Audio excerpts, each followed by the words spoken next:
So, thank you very much for coming. Just at the start, I'm not even suggesting that we're going to solve any of those challenges that are part of this particular talk. It's largely to get people to maybe discuss things, get people to feel like they're not by themselves dealing with various issues that are coming up as far as attendance and engagement is going. The way that I'm going to do it when I'm brave enough to click share screen is I've got some PowerPoints that I'm going to go through and chat with you. Ike's kind enough to say that he's going to keep an eye on the chat, because I know even less how to find chat than I do on Teams when I have to drop things and come out and whatever.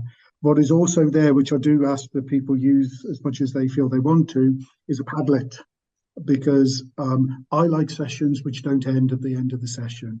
I kind of want people to carry on chatting to each other.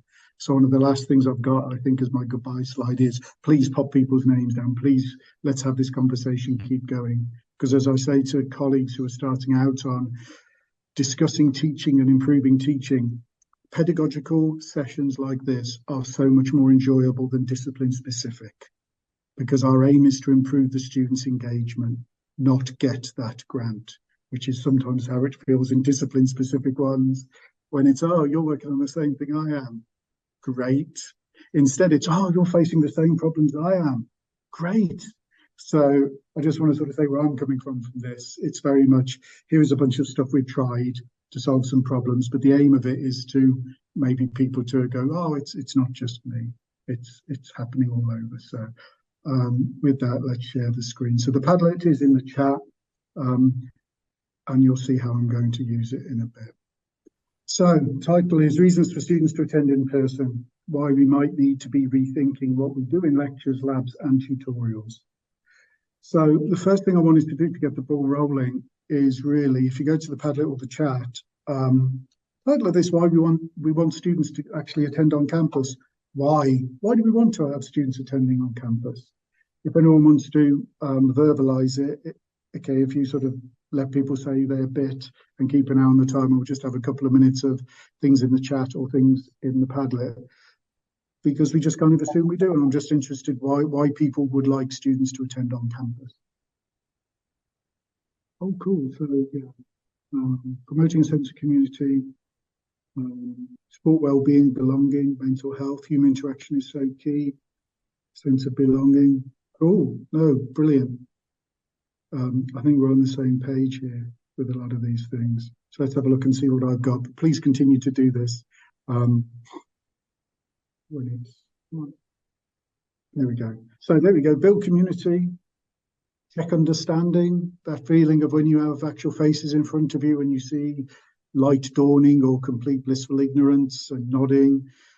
The students have the full experience of university, access to all those resources, and there is, from work that we've done, which I'm not presenting today, but I'm sure all of you have done, there is a link to engagement, attendance, and actual successful learning and attainment if we're looking at those kind of metrics. Otherwise, people can say, well, because our policy says we have to. Our policy says they should engage, they should attend. That's why we have all these machines that they scan. Or the feeling from staff that, well, if they're there and I talk to them for 45 minutes, then I'm comfortable that I've done my bit, I've done learning. Or it's just what we've always done. It's how we've always done it. So I wanted to give sort of two sides to it there, that there are what I consider, if I'm being biased, good reasons for having people on campus. But there's also, I've heard from colleagues, and you may have as well, well, because that's how we do it. We need them to be on campus and we need to lecture to them because that's what works. And I don't think that's as true. A number of people have put, I think, in the chat about online being very isolating for some, and I do agree.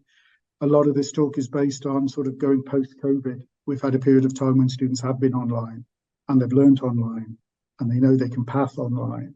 So it's about getting them to something that is richer and more collaborative, to give them an experience that cannot be mimicked by what's online. And I think that's one of the pressures that might be keeping them away. So a bit about why students might not be attending. Now, I'll put a link in here from a colleague of mine from NTU, Ed Foster, who does a lot of work on student analytics, but also has a blog where he talks a lot about different topics, and I'll put a link up here for you to look at later, about his views about what is causing what certainly we see in our institution, and we've heard of in others, a drop in students' attendance and engagement. So big load of text, should never really do this, but lecture capture, we can watch it at home, we can watch it in bed. Well, why do we need to actually be there? We can just watch it, it's being recorded. Part-time jobs and travel issues. We have lots of students who travel a distance. We have lots of students who, due to cost of living, have part-time jobs. Mental health in the post-COVID experience. Lectures that aren't good, or learning experiences I should have that aren't good. The experience of others, maybe older siblings who have managed to pass and do well without actually attending. But why should they? What we have to make sure, in my view, is that being on campus has to be more valuable to them than the alternative. But recognizing some alternatives we can do something about, others we can't. So if it's things like part-time jobs, if that's what they need to do, then there's very little we can do. But when it's others where it's, well, I'll just get the lecture capture, I'll just watch that, other people have done it. We need to alter what we're doing to make what we do on campus unique, that can't be replicated by catching up later. So that's my intention for this. Looking at 3 different types of the learning environment and seeing what we can do to make the experience they get there more valuable than a number of the alternatives. So I'm going to try and sort of give an overall view of what the terminologies. So for me, a lecture tends to have large numbers of students, typically fixed seatings. Typically in the past, certainly when I started work, crikey, about 17 years ago now, it was quite passive. I'm not saying it is now, and we're going to discuss that, but that's what I view as a lecture as I look at these 3 different types of learning. Lab classes. I'm a microbiologist. That's my discipline, although my job now is learning teaching manager. I'm fully aimed really at pedagogical research. In fact, yesterday was my last lab-based project student. All the rest were pedagogy or data analysis based, and I'm moving entirely over to that next year. But just because I'm science barred and like labs, it can be any form of collaborative practice at skills. It can be in an art studio. It can be computer-aided design of something. It's something where they use the skills that are part of their discipline, and very often are using the technology, solving the problems, doing the things that they would be doing in their career. So I don't want in our discussions you to be limited in feeling about lab classes. Lab classes is anything where they're practicing those skills that are part of their education. And finally, tutorials, smaller class sizes, ideally, often not necessarily as closely linked to a discipline. So it's not teaching them maybe new facts, it's more to do with the pastoral side to it. So if everyone's okay with those are the 3 terms that I'm going to be using as I'm discussing approaches that we've tried to improve the learning experience for these 3 different types of teaching, if you like, different experiences the students will have. So if we start with lectures. So this is taken from the abstract. So what I'm intending to do is look at ways to make that session better than a lecture. And that's been sort of my mantra for a while now. What I'm doing is better than a lecture. It's better than what was there. It's not perfect because we have had issues around reduction in time that we have. So I'll discuss that in a bit, but it's going to be better than a lecture. So this is from someone who's tried it, evaluated it a bit, and can talk to you a little bit about what's worked and what hasn't. So before team-based learning, which is the biggest change to my teaching style I have ever made, I tried.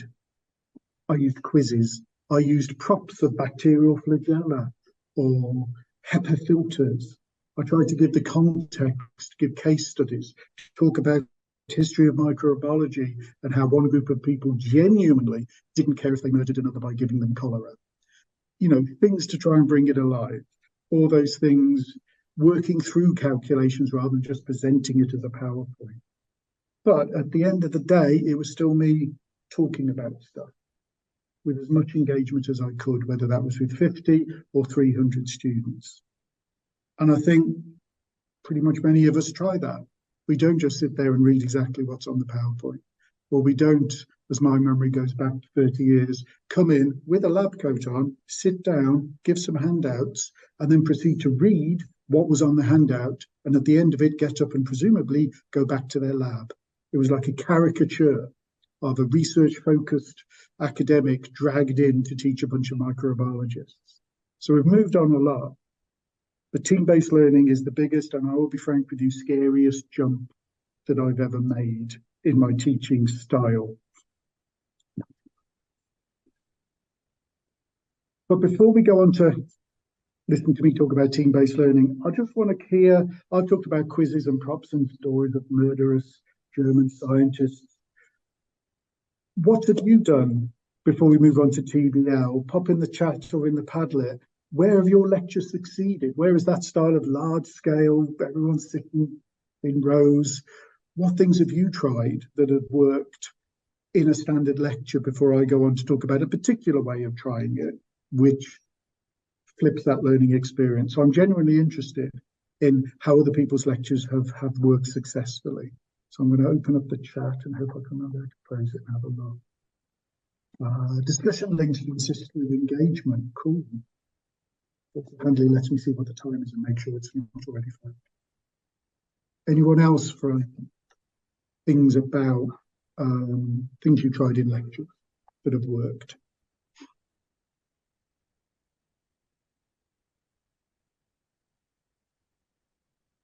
Wait a bit, and if then nothing comes up, I will carry on. Oh, want to try peer learning next semester? Cool. Do you want to? I'm not. This is me with students as well. You said something interesting. I don't want to force you to talk, but I'm really interested to hear what peer learning would be. Either if you want to explain verbally, kind of sound just like I do in lectures, that would be great. But if not, if you maybe try to put in the chat in the Padlet, because I'm interested in that. No, so what I wanted to do is put an assessment. I've got a module and the students tend to do badly in it. They're adult learners, they're returning to education, and it's one of their first assessments. So I want to do a low stakes assessment to give them a chance first to try and then learn from each other using a rubric I developed for them. And then hopefully they will feed that forward into the next assignment and score and do better in their assignments thereafter. So that's the overview of what I'm planning to do. But I'm hoping to use Peer Scholar as well within, because we use Brightspace in my university, so I can use it within the. Oh, cool. No, we use Brightspace as well. I keep on having to remember that's the thing behind Now page, but I think the company is Brightspace. That sounds really cool. Let me just scroll up. Just to assume I'm incredibly English and apologetic about every pronunciation I make, and let's just have a standard. So Avis, fictional law clients, brilliant. That would fit in really well in TBL as the activity.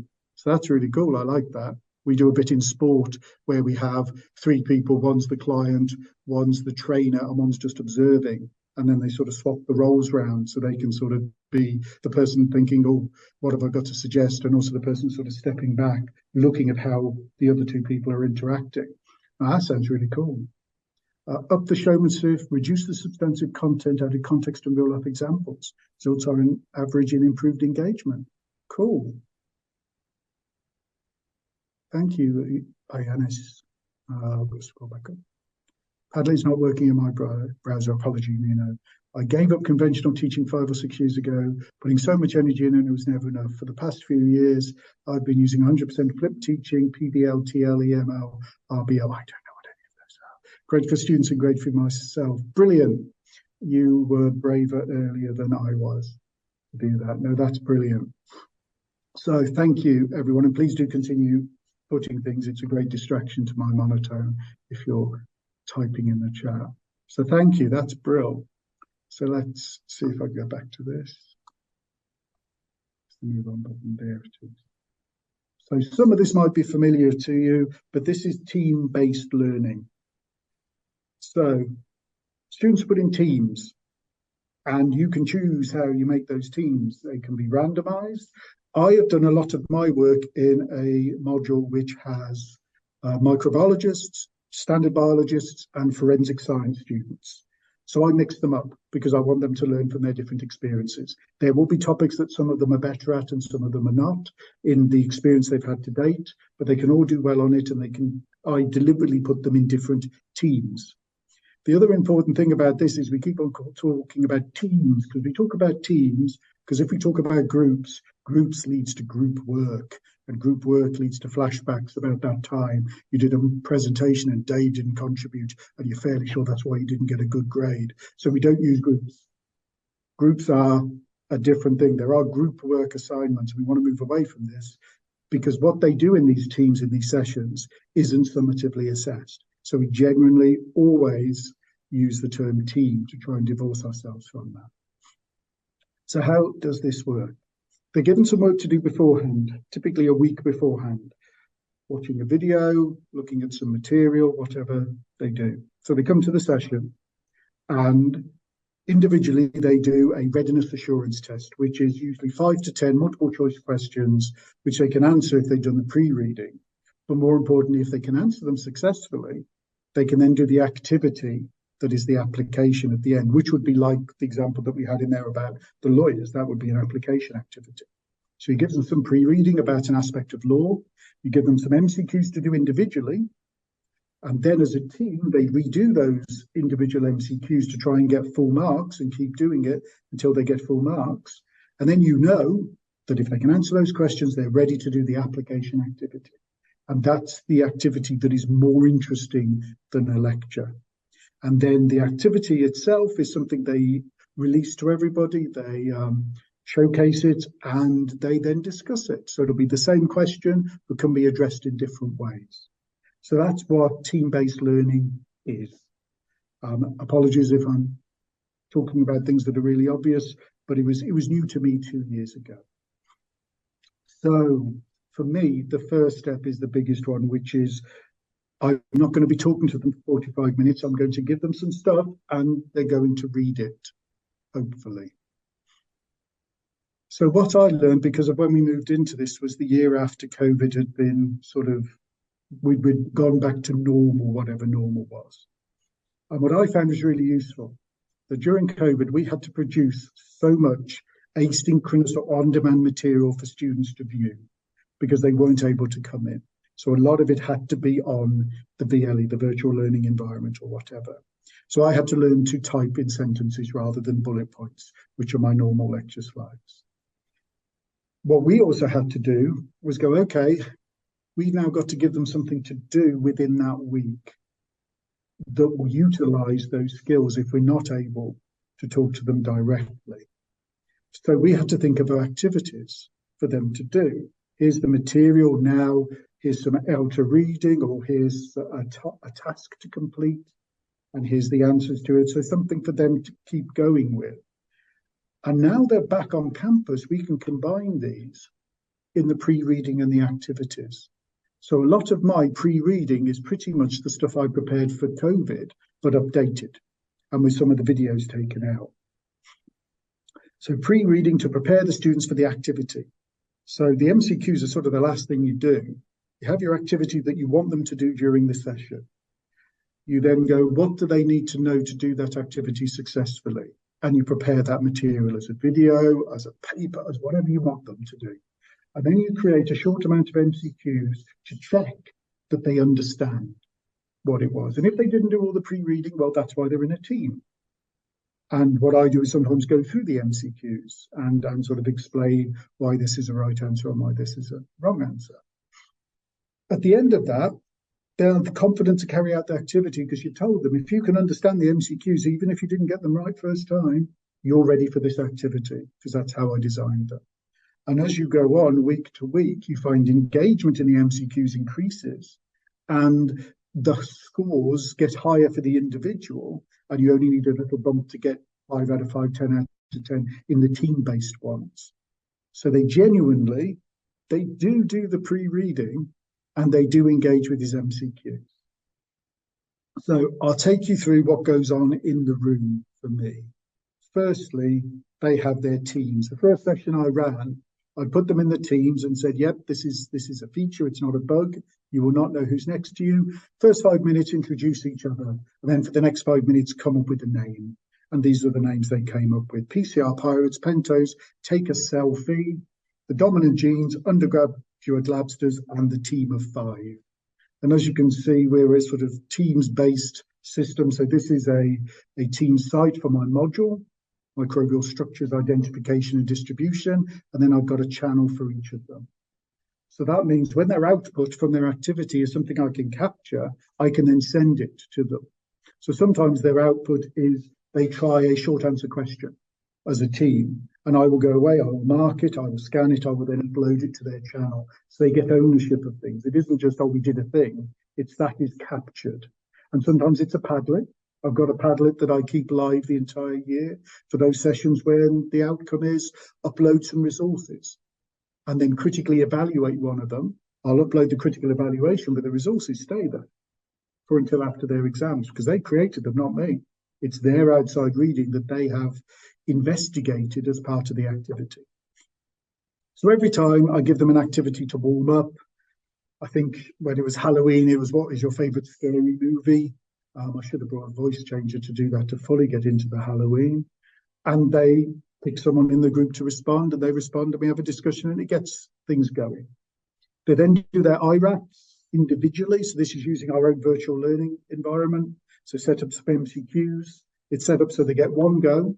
They get their score, but they're not told which one's right or wrong. So I make that visible so they can have a go at that when everyone's had a go.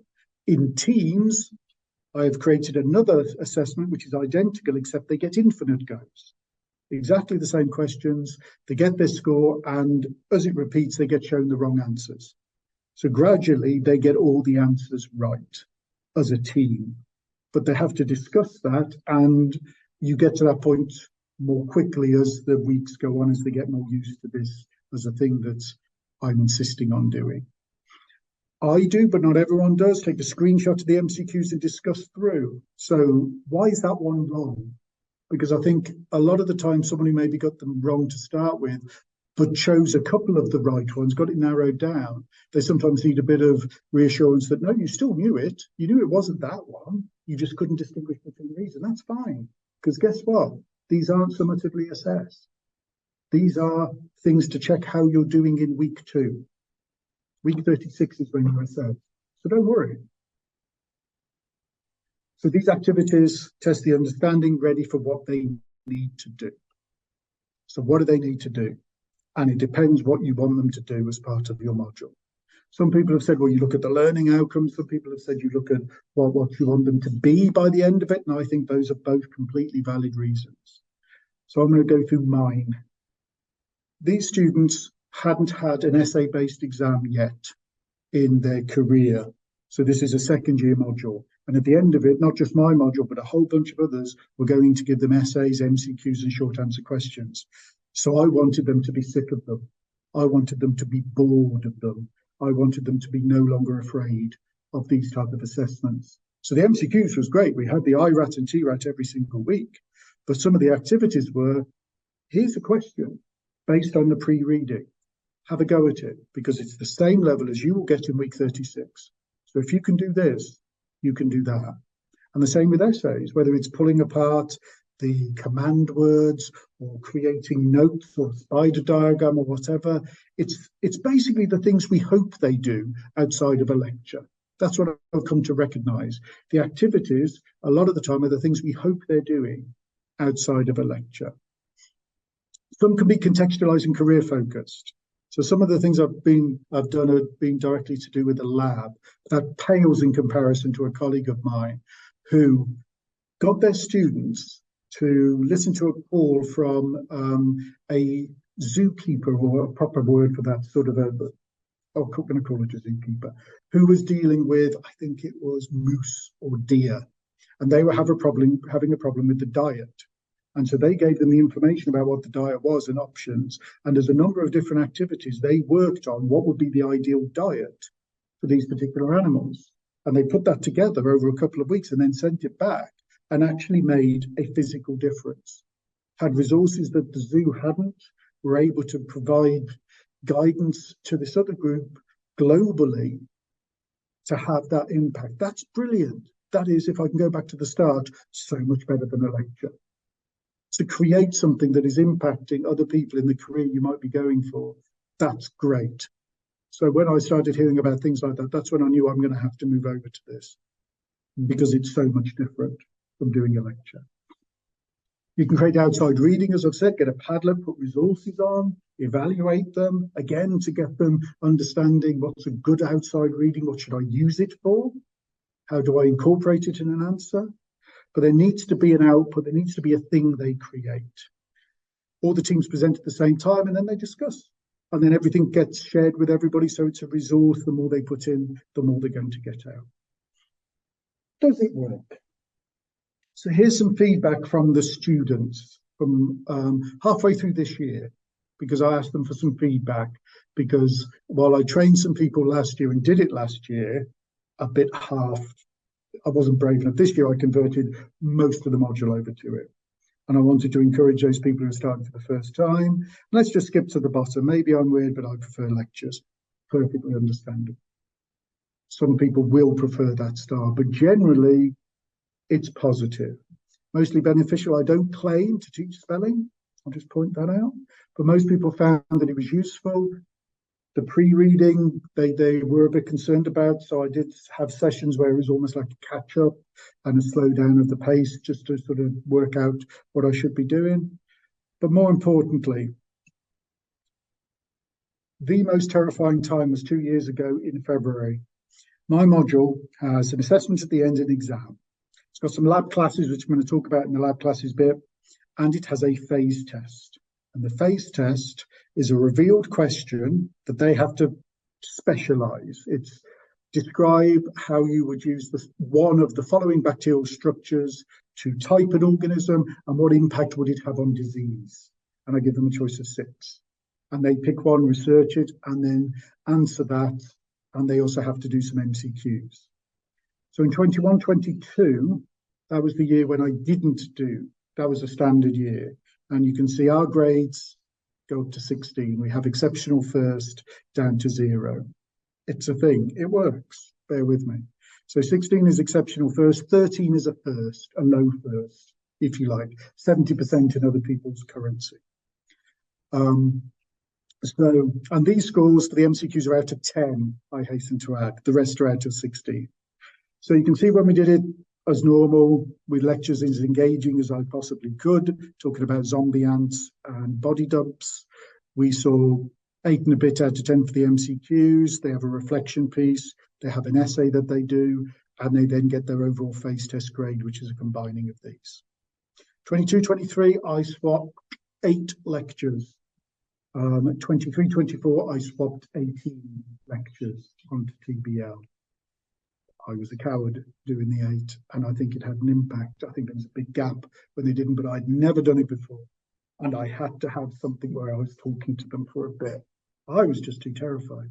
But this year, having seen that the orange worked, it did, whether it goes up or not, it didn't plummet. And that is the key learning point from this. I did not muck up their education by trying some new weird type of teaching. And that was the most important thing for me. Because this essay in orange, not a single one of the topics they chose had any standard lectures. And in that year, I had never done that before in my life. To go, they're going to produce this piece of work, which is 15% of the module, and I will not have done any 45 minutes of discussions. It's all going to be pre-reading and these activities. But it worked. It's not shot up, it's not dramatically changed, but it worked. And they know each other better. And it's impacting on other things. And attendance went up. But I just want to point out, yeah, I was terrified. Absolutely terrified. But when I saw this, I knew that, well, at least for this assessment, I have not ruined their life. I don't want to underestimate to you the shift from even really engaging, you're still talking at them and my job's done and they listen and they nodded, compared to, I hope they do the pre-reading. Shall I look online to see if they've looked at it? No, that way madness lies. However, it wasn't all great. So this is the year, the standard year. This is our MySay. This is what they think of the module. And as you can see, they're pretty kind to my module. It's all 4s and up to 5s, which is the maximum. The year when I tried it a bit, still 4s and 5s, but this is the one this year when I moved, last year when I moved over considerably. Sorry, these are 2 from before, just to give an idea. This is last year because we haven't done it yet this year. And for the first time ever, if you look, it tended to go down to average. The first time ever, teaching methods used on this module have helped my learning. A drop below 4, which is the first time ever for me, and a 2. Some people had it below. They did not like the teaching methods on this module, but their grades were at least as good or better. So that was quite a shock because you get this before you get your final grades and the exam. So I was reassured that the exam would, but I think this is because I only did some of them and they didn't have as much continuity as they could have had. So I generally think that was me being a coward the first time I did it. Hopefully, the MySay will be higher this year because it's more continuous. But there are some areas where other staff members don't want to do this, and that's fine. I'm not going to make them because they're still good at what they're doing, but there's far more of it. So hopefully it'll be better. Very quickly, Ike, could you let me know what the time is just now? Because I don't know. Okay, the time is 4:36 now, so you've got maybe about 15 or 20 minutes to conclude. Cool. I will speed up a bit. So, did it work? What we've got here is we did a survey before and after. So at the start of the year and after all of the sessions had taken place. So we looked at how they felt about outside reading, group work and lab work. And all of these, as you can see, for all students went up, the male students went up, for female students went up, and then we did our comparison between Black and those of ethnic heritages, I think is the more appropriate term than BAME. You can tell this is from a couple of years ago. So these worked. Not everything did. Oh, yeah. Yeah, I think Paula raised his hand. Sorry, I was going to just, if you don't mind, do you want questions or? Yeah, I can't see anything. I can't see them. So yeah, go ahead. No, I was just interested. Just wanted to sort of reassure you, really, because you were saying that some of the students hadn't enjoyed or hadn't given you high ratings on how much they'd enjoyed the course or something in there? It was about the type of teaching on the module. And because we get scores and also text, it was, I prefer learning by myself. I don't like learning in teams, which is I mean, I just wanted to sort of, that I think there's a sort of, students get very used to a certain type of teaching and assessment. They don't necessarily expect that when they come to university, but they quickly grow to know it and expect it. And then when they're asked to do something outside their comfort zone and actually a bit harder, which requires them to interact and, there's more uncertainty around it. They do seem to, they can sort of give you bad scores. But actually, my belief is when they look back on their educational careers, these will be the moments they remember, not, and despite the fact that they say this, but that's why places, I know Anglia Ruskin, I think there's probably some people here that they have a whole strategy about active learning. So that when every course is doing it, that's what the students grow to expect. And I think that's really what we need, because it's very difficult. I don't want to put anyone off, but it's difficult to do in isolation just on a certain module when the other modules they're doing it the old way, which they've got used to and find, and although it might not be very valuable to them, they've got so used to it, that's what they expect. And then when we try and do something a lot better, they say it's hard. Just wanted to make that comment. No, absolutely. Thank you. I'm glad. That's kind of why I was showing warts and all here. I won't be going back. But Fantastic. If you're going to try this for the first time and you're anxious about it, that's not you. That's completely understandable. So what we've got here is the survey things that weren't as clear or did not work. Now, when I saw this data, I thought, oh no, time management, it's all gone down. They're not as confident about managing time. Oh, I'm surveying them 4 weeks before their exam. That was stupid. They're going to be really stressed about how long they've got to manage their time. So consider when you're surveying them. The essay was about the same. Some went up, some went slightly down. And again, raising opinions, feeling that they can make their voices heard. It was nice. Well, male students often know they can make their voices heard, but it was nice to see some increases in areas where maybe that could be more impactful. But I didn't want you to sort of go away thinking, my goodness, it solves all problems. It doesn't. But having a really stupid time to survey them also does not help you get the best type of data and the most sort of clean data from this. So that's my thing about lectures. Team-based learning. Terrifying letting go of ownership of the learning, if you like. It's not down to you talking for a bit. It's down to you presenting some information, having some quizzes that will help them, and then having an activity that they will remember. In isolation, it stands out. So, as you've seen, I'm not entirely happy that I only went swapping 8. I think it would have been a better experience for the students if I'd been braver, but I don't beat myself up too much about it because I didn't ruin their lives. But it's better this year. The grades are higher this year, and it's a better feeling this year when they've had all of them swapped beyond those that other colleagues don't want to, which is fine. So very briefly on lab classes, because I kind of want to get to tutorials, because that's where another sort of big thing is. I don't want to lose lab classes, but lab classes, they always used to turn up to lab classes. They might not turn up to lectures, but they'd be at lab classes. And a couple of years ago, they stopped coming. They're a bit better this year, I have to say. But it was a real shock for us. And by labs, I mean sort of any collaborative activity where they put the skills to use.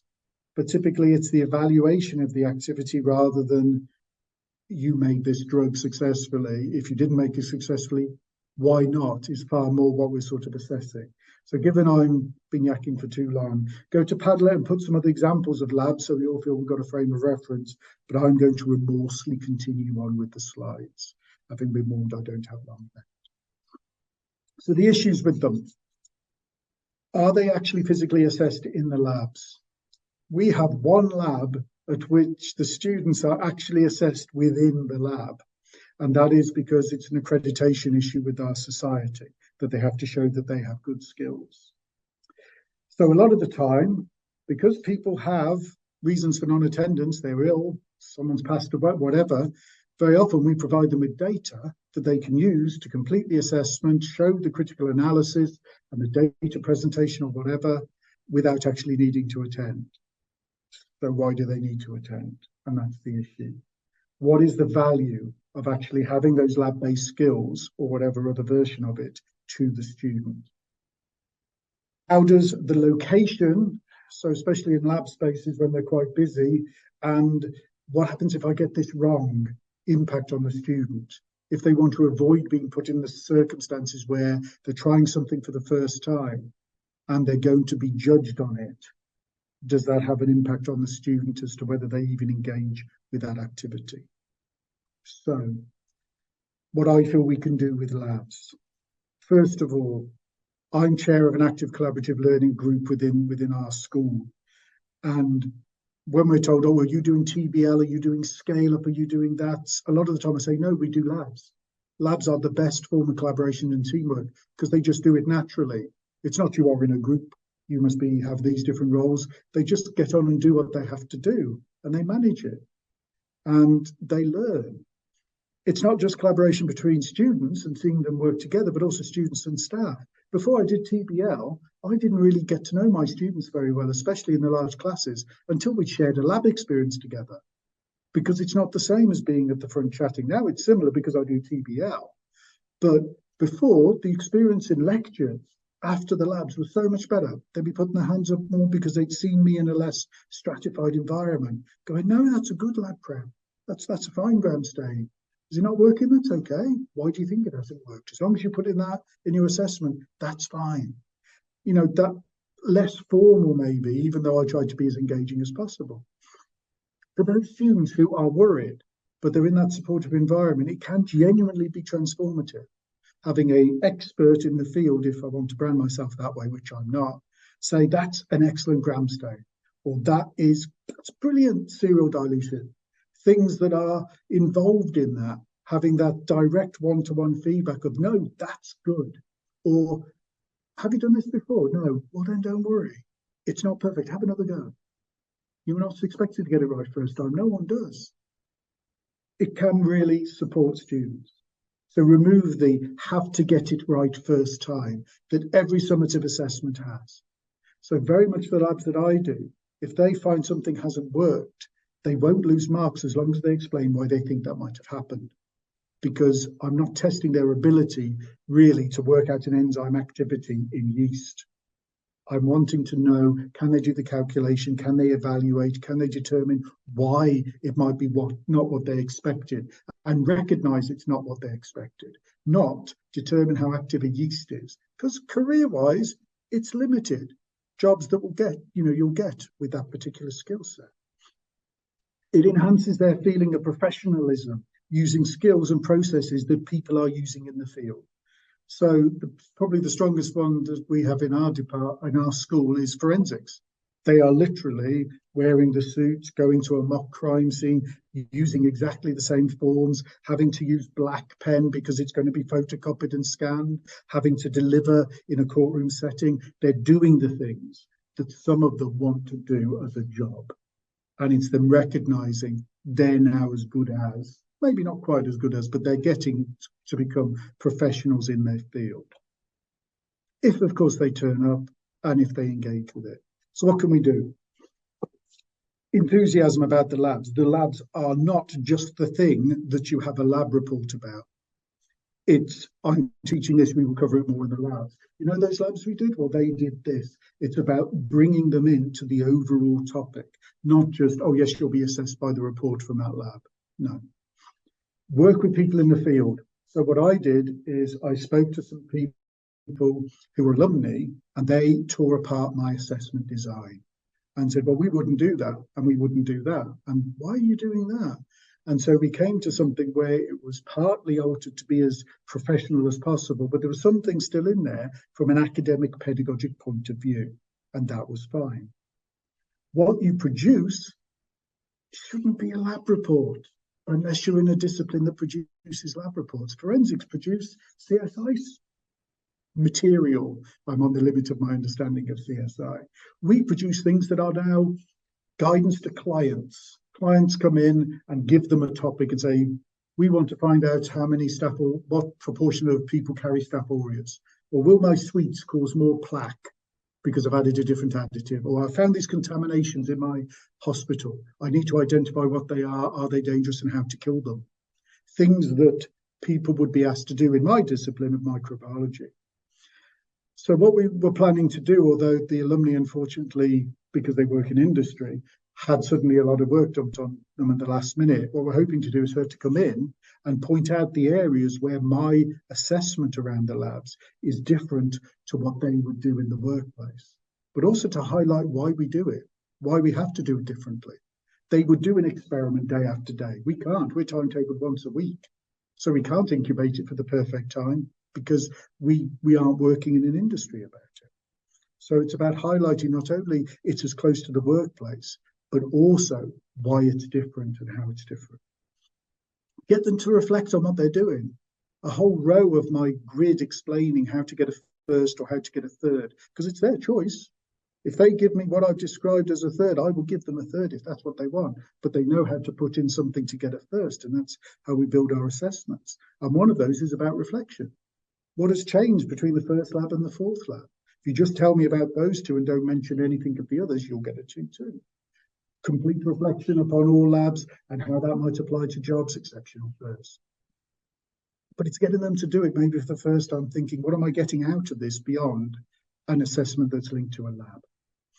Evaluate those labs. See, are they more confident afterwards? Are they feeling better about team building skills afterwards? What are they getting out of these labs of whatever type it is? And share the results with others to encourage people to do this. But again, I think what are you doing? What type of things are you doing within your labs or artist studios or crime scenes that are improving attendance and engagement with these type of sessions? So I'm going to check the time. Not long. So I'm going to have a look at the chat and maybe we'll have a big discussion at the end and then people can stay on if they want to. And I'll just get through tutorials. Apologies. I do go on some. But I do want to talk about tutorials because that's where I think the biggest problem lies. And I'll be interested to see if that's the same from other people. So tutorials, they really should be a unique experience where they can safely use teamwork without it being assessed, where we can support them pastorally and foster a sense of community. But a quick question, and I would like you to feed this into the chat and the Padlet because I'm genuinely interested about how your students and colleagues view tutorials. So this is students and colleagues. So vent a bit, pop it in the chat and tutorial and Padlet, and I'll move on to what I imagine, but keep putting the things in there because I genuinely think it's a useful thing to share about how you feel about this particular type of teaching. Because this is what we get when we talk to people. They're just optional, really, tutorials. It's not going to be in the exam. They're timetabled after everything else. So, wow, that's the only thing I've got today, and it's at 4 o'clock. I'm not coming in because I value my time at home more than coming into this tutorial because we want to try and make these things more valuable than the alternative. I will point to them. It's not part of a module. I don't really know the people there because I only have 7 of them and I've never really got to know them. He's just reading from a script. He's just sort of, it's like a mini lecture, except there's only 7 of us, but only 2 turned up. So it's just not interesting. It's a mini lecture. Now, I'm not necessarily saying that's what students think uniquely. I think a fair number of staff have the same view. And if those are the people delivering it, why on earth would they be more valuable than the alternative? So I think the biggest amount of work that's needed is in tutorials, because there are some things about it that turn staff off. You need buy-in. Tutorials are typically created by a couple of people. Myself and a colleague called Bundy produce the tutorials for biosciences, and we create them. So if someone else is going, oh, what am I doing this week? Well, I wouldn't do it this way. You have to have a buy-in. So we're doing things a bit differently this year, where we're going to explain the entire flow of each year's tutorials to staff, answer any questions they want, and tell them how they can personalize it. Because you're given a plan and you've got to do it. And if it doesn't work, well, you didn't write it, you do it differently, clearly. You need to make sure that everything is going on the same, that everyone gets the same experience, because otherwise that's unfair. But you want to make it so that people can put their own flavour on. Different people teach in different ways. So we produce lesson plans, we produce a blueprint of what's going to go on throughout the year, so staff can see why they're taking place in the places they are. So you get that buy-in, but you also have a plan with, you can alter this if you wish. I do apologise. Teams was trying to invade my Zoom call, so I got rid of that. So blueprints and lesson plans, but go through it with staff, explain. We make sure staff get the resources 1 week before their tutorial, which is a bunch of work. But it gives them time to ask questions, it gives them time to prepare. It's not, oh, we've got a tutorial tomorrow. Oh yeah, the guidance has come through. I'm doing what? Because you can have a good session if that's the first time they've looked at it. So you discuss it with them before and give it to them ahead of time. Making sure the resources are readily available. I've just printed off a bucket load of stuff for all my second year tutors because I don't want them to have to. And if that's going to be a barrier that I've got to print these off, fine, you don't have that. No excuse, just go and pick them up. I printed them off. Someone's got to print them off. It's not wasting money. And I know they're there ready to pick up. A clear benefit. So staff know and can communicate to the students, and students know why they're going to come to these. We do a number of them where it's helping with an assessment, and that gets bums on seats. And then we might have a more pastoral side or a more discursive topic that isn't, we will explain this assignment, or we will give you your essay titles. But I'll be honest, it does work. Here is where you will be given your essay title. Please come to this session. Here is where your tutor, who will be marking them, will explain to you what they expect. That gets bums on seats. And if that's what we need to get them in for the first time, and then it's a really good experience, that will bring them back again. A safe space for pastoral work. Feedback. signposting to other resources. Make sure your staff don't feel like they have to answer every question. They don't. They're just the next stage if a student comes to you and says, I'm having trouble with finance. It's not the staff's job to sort it out. It's our job to signpost them to the experts who can engage with them about that. And that's important, because some people have the view of tutorials, well, I have to solve everything. You don't. And you don't have to take things home with you. So what makes them unique that we need to capitalize on to make them more attractive? It's small group work. We don't get that in lectures anymore, regardless of the size. You get to do things and chat to people and make a difference to people and talk to them in a small group, rather than with 300 or 200 or whatever. Allows continuation. So they can give you a piece of work, you can give them feedback, even if it's formative. You can then discuss that feedback.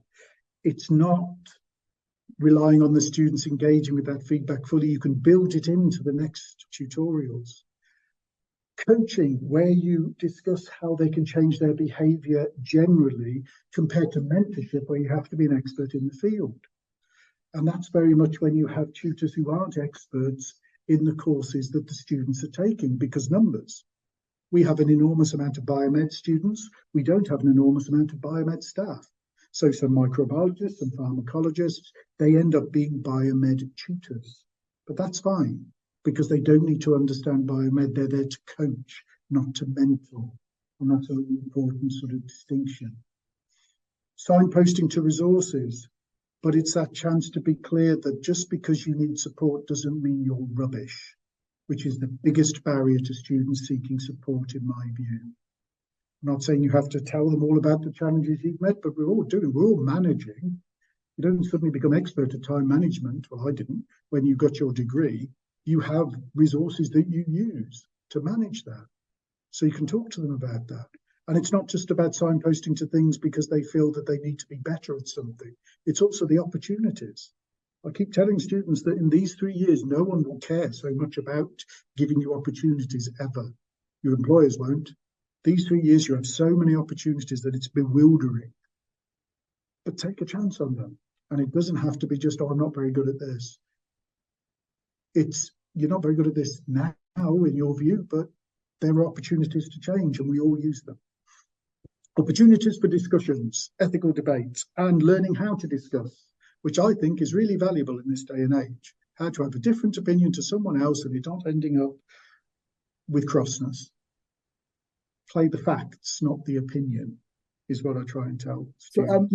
So, Michael, if you, sorry to interrupt, if you could round up in about 10 minutes, because we are running out of time now. Yeah, will do.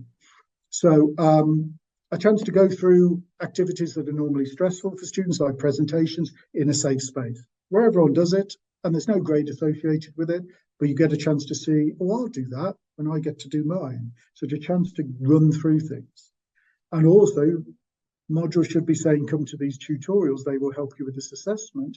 Tutorials should be saying, next week you've got this topic, really go to that because that's going to help with our next tutorial. So it's far more a two-way discussion with it. So things that we have done in tutorials that you might want to consider to make them more attractive than the alternative. This year, in our first year, we asked all the second year module leaders, what skills do you wish your students had and you're having to retrain them with that you know they were taught last year? And we gave them 4 weeks to do this, and we had to chase some of them because student staff, there's no real difference. And we produced them. We produced guidance. We produced sessions on statistics, report writing, and calculations. That gets your staff on side. That also gets your staff recognizing, why are these things occurring? Because we asked the pharmacologists, what do you want your students to be able to do next year, which sometimes they can't? Report writing, great. Send me some resources, we'll make something. And that pulls them into the whole topic. It doesn't make them this outsider, this like, oh, tutorials, what goes on in there? The things you asked us to do. So buy into it and engage with it. We're running some mock exams using the rules for invigilation.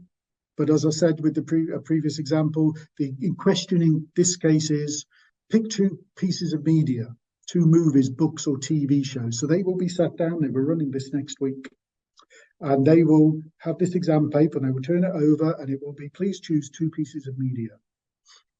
Critically evaluate them. Tell me which one is best in your view. Tell me why. What metrics have you used? You've just critically evaluated something. I think one of the previous things we do is compare them and contrast them.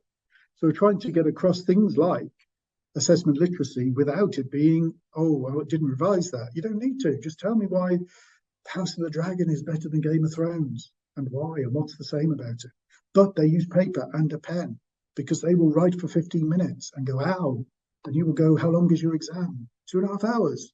Need to practice. But your handwriting's fine because these are the things that they're most worried about if they haven't done on-campus exams in a while. Yeah, just to say we ran out of time. I don't know if you could 10 minutes, just conclude in 5 seconds. There we go. So last one. We can't just have lectures, labs and tutorials as they tended to be pre-COVID. Not all of them were, but they tended to be. The take-home message is they must be more valuable to the student to turn up than the alternative.